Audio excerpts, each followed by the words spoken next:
பனிப்பொழிவு மற்றும் குளிரில் இருந்து சாலையோரம் உறங்கும் ஆதரவற்றவர்களை பாதுகாக்க போர்வை வழங்கிய அன்பே சிவம் அறக்கட்டளை.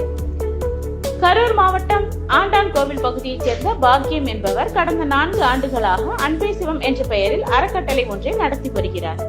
இந்த அறக்கட்டளையின் மூலம் விழிப்புணர்வு நிகழ்ச்சிகள் நடத்துதல், ஏழை எளிய மக்களுக்கு உணவு, அரிசி உள்ளிட்ட அத்தியாவசிய பொருட்களை வழங்குதல் போன்ற பல்வேறு சமூக சேவைகளை தொடர்ந்து செய்து வருகிறார்.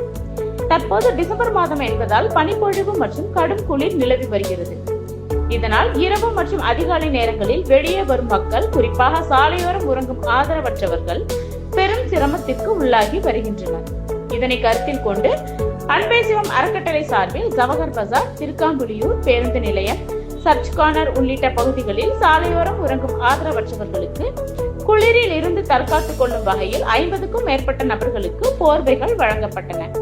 இந்த மனிதநேய முயற்சிக்கு சமூக ஆர்வலர்கள் மற்றும் பொதுமக்கள் பாராட்டு தெரிவித்துள்ளனர்.